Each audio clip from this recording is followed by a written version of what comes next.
حدا جنرال أزاز سراويت بدرون تقتلوا كاب من محضر كتما مقالة حازي بسرات تسمع لهم كل سراويت نمقته كدارو صوعت قريب لهم تقالوا حرامريت تماريسهم سمن إثيوبيا حدقا سلطان يكبل دكتور أبي أحمد كمز جلسة تسمع لهم صندوق سمن إثيوبيا نمفشال جزا كمز اليوم أبي أحمد كمز وسنة تحابير لهم أكلت أمار حسم رسولهم حزي يغرى حاسيتهم ناب تقرأي كمز تمرسون نودب حوحاتون نيغرى دبداب كمز أتون تفريط لهم زرزر نايتهم يغرى زبالو أكلتون بسحنا لهم بريزيدنت تادس وردن سراويت إثيوبيا ناب تقرأي آتيو حزب كرغاغعن سلام كحلون صوعت كم زقبرون ناتقلزن صريحيهم أتي حزي كم بحدش زن الزحز اللي حبريتام فصوم حاشة مخانوون تقريس اللهم صبر زينا أزازي سراويت تقرأي 45 أزازي سراويت تقرأي 40 كلتان زنبرون دحرقن ناب أديس أبابا زخدوم جنرال قوش قبرن كبدا فقادون حزي بما كراكا تمديبهم ناب عفار كمزاتو تفريط اللهم سلام كبراتن فتواتن بيتسب دعامات ميديا ازي دعامات ميديا ايو نمدبنا لايك شيرنا قبلكم كتتلونا عدمنا نازي كانل حدش تزخونكم دما سابسكرايب بمقبار بيتسبنا قنم زهلوكم رئيتو ابتينا رئيتو موهابي كتكافلنا ويدما بإيميل أدراشنا دعامات ميديا عسران حمشتن @gmail.com كتلوخلنا نعدم كومودما نأتهبنا زلخم كل عينس دقف كارلبي نمسكنوكم نلومي اوانا وزبلنا يوم حابريتاتات نباخم كنبل حدا جنرال أزاز سراويت بدرون تقتلوا كاب قروبتي هاجرات لوجستيك ذات حبابر ميجر جنرال بحر جالي بمتقعتي درون تقتلوا لهم كاب إثيوبيان كاروت هاجراتن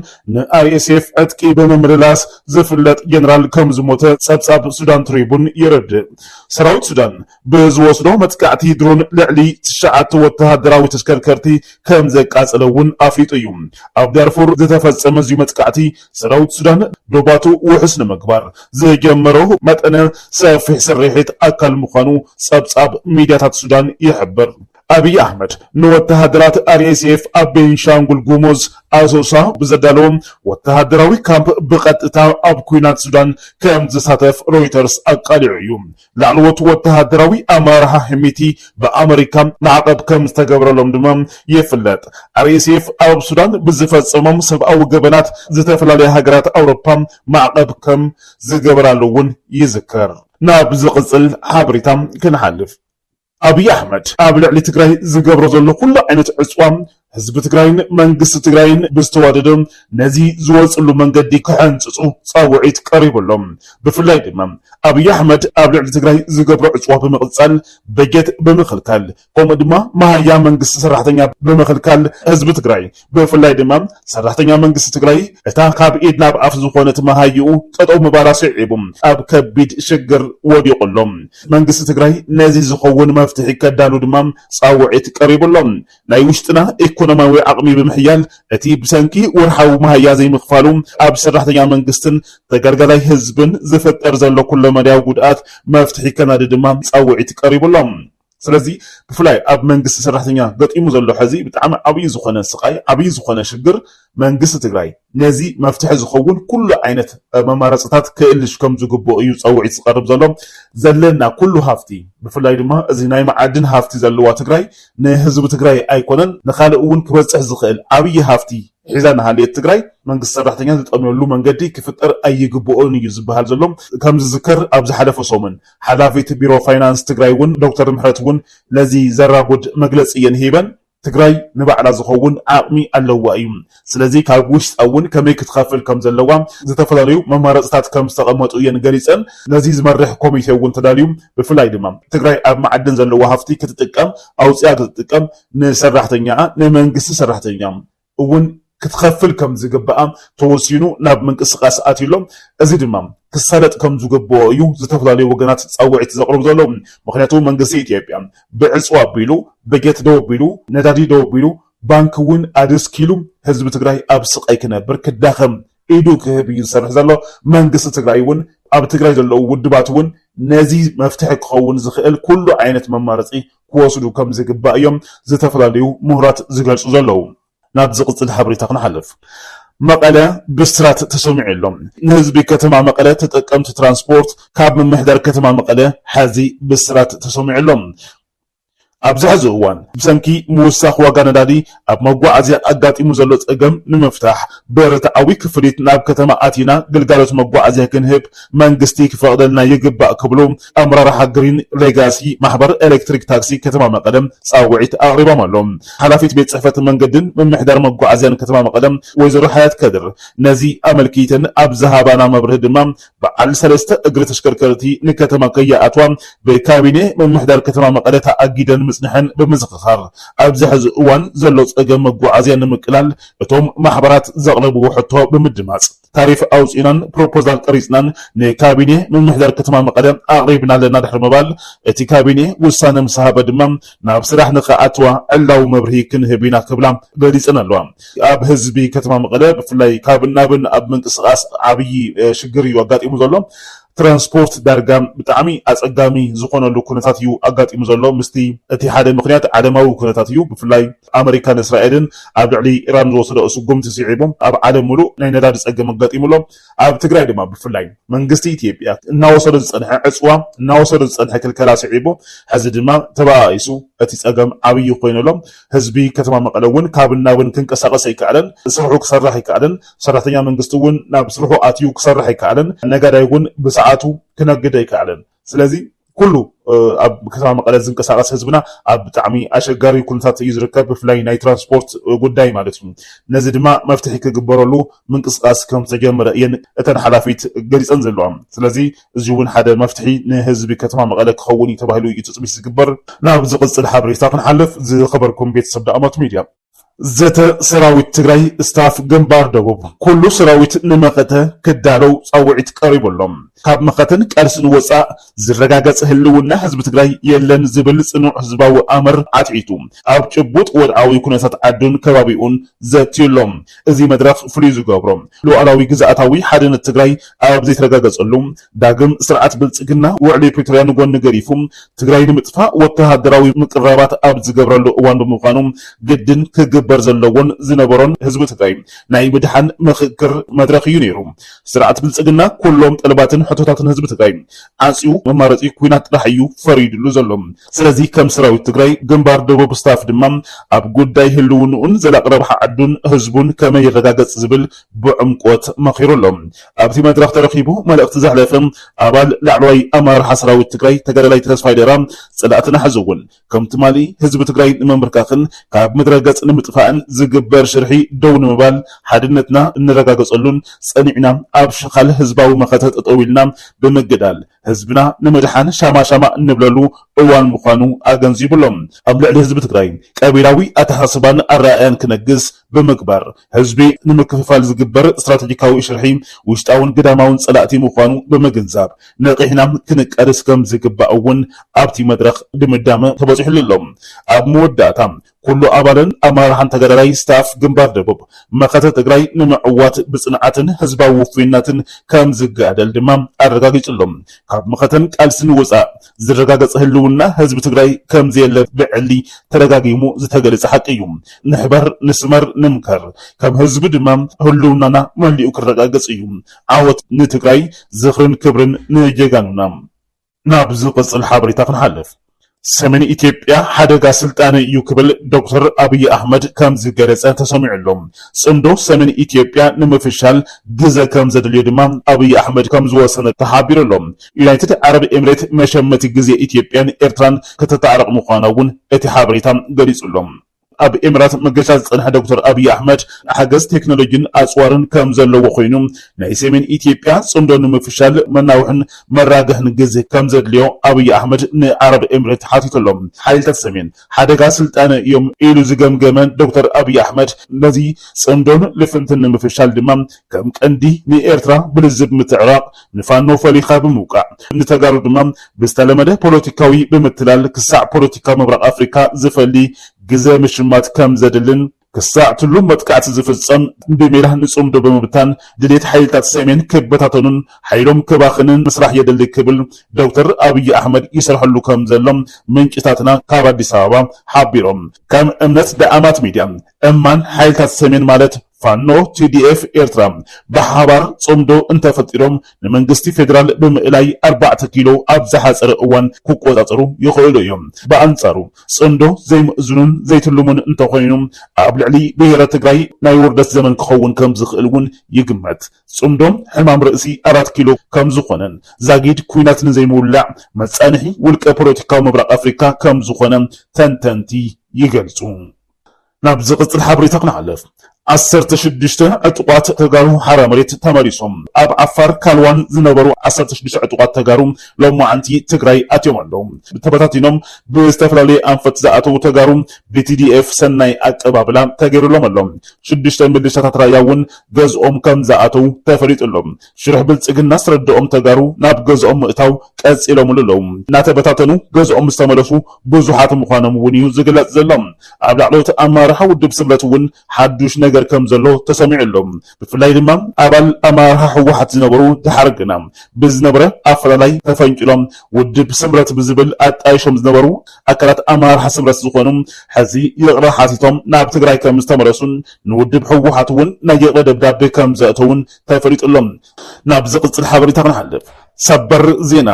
ሰራዊት ሱዳን ኣብ ደባት ኢትዮጵያ ንመስመራት ቀረብ አርኤስኤፍ ኣዕንዩሎም። ወተሃደራዊ ምንጭታት ሱዳን ከም ዘረጋገጽዎም ሰራዊት ሱዳን ኣብ ደባት ኢትዮጵያ ዞባ ብሉ ናይል ዝርከቡ ክልተ ዓበይቲ ናይ ቀረብ ቦታታት ሓይልታት ቅልጡፍ ደገፍ ማለት እውን አርኤስኤፍ ብዓወት ኣዕንዩሎም። እቲ ስርሒት ዝተራቐቐ ድሮናትን ናይ ኤሌክትሮኒክስ መዝሐሊ መሳርሕታትን ሓዊሱ ቴክኒካዊ መሳርሕታትን ዝጸዓኑ ቃፍለያት ዝዓለመ ኣስታት 21 መጥቃዕትታት ዘጠቓለለ ከም ዝነበረ ድማ ንምፍላጥ ተኻኢሉሎም። ሕዚ ድማ ናብ ዝቕጽል ሓበሬታ ክንሓልፍ ዝኸበርኩም ቤተሰብ ዳኣማት ሚድያ ሕሶት ሓበሬታ መቅላዕ ዝምልከት እዩ። ፕሬዚደንት ታደሰ ወረደ ሰራዊት ኢትዮጵያ ናብ ትግራይ ኣትዩ ህዝቢ ከረጋግዕን ሰላም ክሕሉን ጻውዒት ከም ዝገበሩ እናተገለጸ ጸኒሑ እዩ። እንተኾነ እዚ ፍጹም ሓሶት ምዃኑ ዝተረኸበ ሓበሬታ የርድእ። ቅድም ክብል ዝተጀመረ ኣብዚ ሰሙን እውን ከም ብሓዱሽ ዝቕጽል ዘሎ ሰራዊት ምክልኻል ኢትዮጵያ ናብ ትግራይ ከኣቱ ፕሬዚደንት ትግራይ ጸዊዖም ዝብል ኮነ ተባሂሉ ህዝቢ ንምድንጋርን ንምዝባዕን ዝንዛሕ ዘሎ ዝተጠመመን ግጉይን ሓበሬታ ሚስ ኢንፎርሜሽን ኤንድ ዲስ ኢንፎርሜሽን ምዃኑ ተረጋጊጹሎ።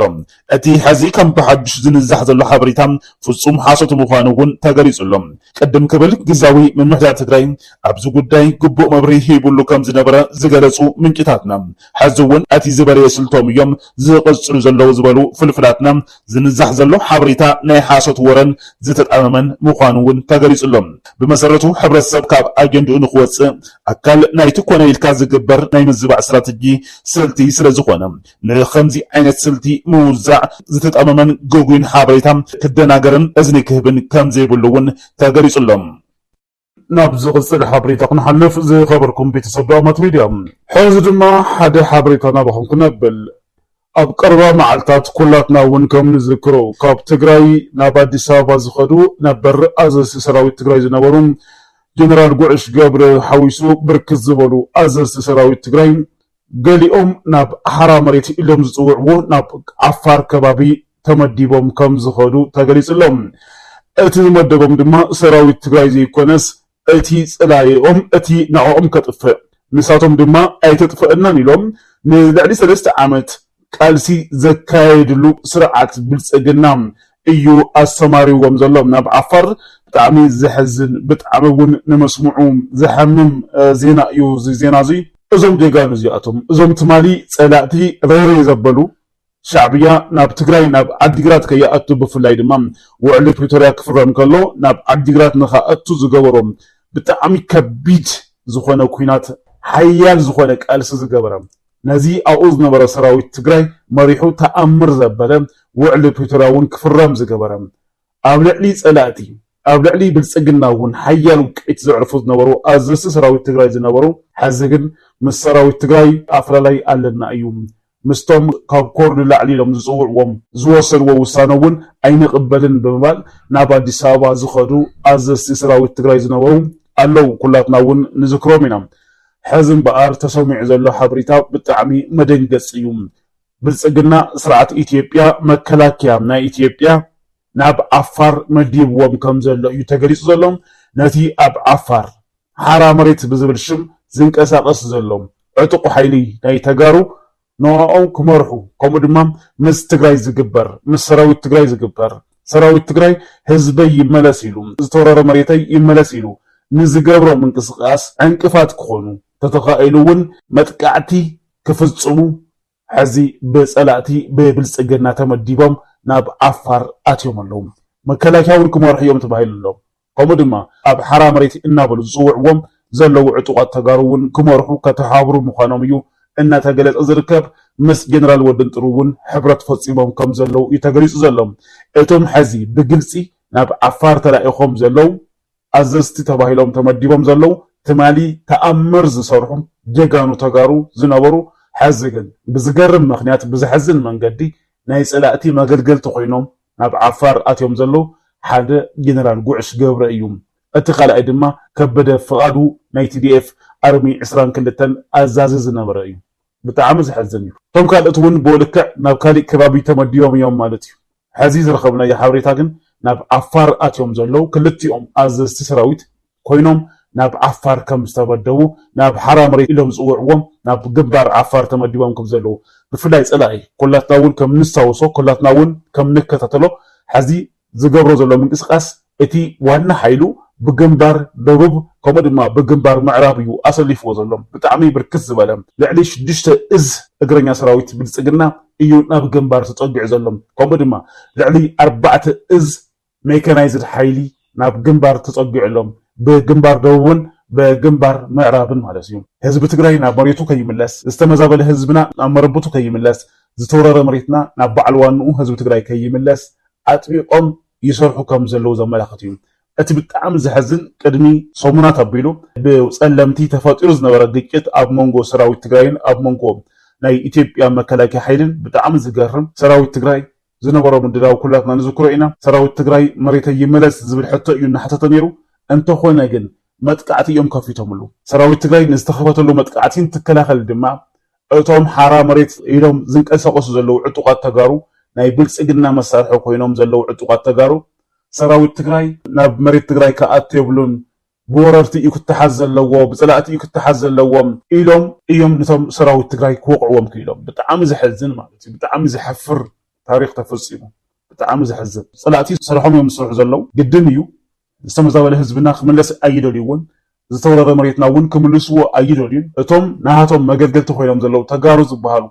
ተጋሩ ሽሞም ግን ጽባሕ ንግሆ ንባዕሎም እውን መከላከያ ንባዕሎም እውን መንግስቲ ኢትዮጵያ ንባዕሎም እውን ብልጽግና ከም ዘይምሕሮም ከም ዘይሓድጎም ይፍለጥ እዩ ምክንያቱ ትማሊ ኣንጻሩ ኮይኖም ብጣዕሚ ሓያል ዝኾነ ውቅዒት ዘዕረፍሉ ካብ 2013 ዓመተ ምህረት ጀሚሮም ብጣዕሚ ሕርሕራይ ገይሮም ኣብ ልዕሊ መከላከያ መጥቃዕቲ ዝኸፈቱ መጥቃዕቲ ዝፈጸሙ ዝደምሰሱ መከላከያ ከድምሰስ ዝገበሩ ኣባላት ሰራዊት ትግራይ ዝነበሩ እዩ ናይዚኦም ቂም ዝሓደጎ መሲልዎም እዩ ብልጽግና ቂም ኣይሓደገን መከላከያ ጽባሕ ንግሆ ንባዕሎም ተመሊሱ ክድምስሶም ምዃኑ ምንም ጥርጣሬ የብሉን እቲ ዝሓፍር ሕዚ ግን ሰራዊት ትግራይ ንምንታይ ናብ መሬተይ ከኣትሉ ዝተመዛበለ ህዝቢ ትግራይ ንምንታይ ናብ መረበቱ ክምለስ ተደልዩ ክምለስ የብሉን ብጸላእቲ ክትሓዝ ዘለዎ ናይ ትግራይ መሬተይ ኮነን ኢሎም ምስ ጸላእቲ ተሰሊፎም እዩ ወቂዖምዎ እዚ ክንገር ዘለዎ ብልክዑ ክሳብ ናይ ሰራዊት ትግራይ ዝገብሮ ዝነበረ ምክልኻል ክሳብ ንሳቶም መጥቃዕቲ ከፊቶም ናብ መጥቃዕቲ ተሸጋጊሮም እዮም ከጥቅዕዎ ፈቲኖም ልዕሊ መከላከያ ተገዲሶም ሰራዊት ትግራይ ከይኣቱ ናብ መሬት እዮም ገይሮም እቲ ብጣዕሚ ዝሕፍር ማለት እዩ ብጣዕሚ ዝሕዝን እውን ስለዚ ሕዚ ድማ ኣዘዝቲ ሰራዊት ትግራይ ዝነበሩ ትማሊ ተኣምር ዝሰርሑ ጀጋኑ ተጋሩ ዝነበሩ ሕዚ ግን ብዝሕፍር መንገዲ እንታይ እዮም ኮይኖም ብዘይርድእካ መንገዲ ናማን ብገንዘብ ተዓሽዮም ድዮም ኢልካ ክትሓትት ክትሓስብ ዝገብረካ ብጣዕሚ ዝሕፍር ታሪክ ይፍጽሙ ኣለዉ ጀነራል ጉዕሽ ገብረን ጀነራል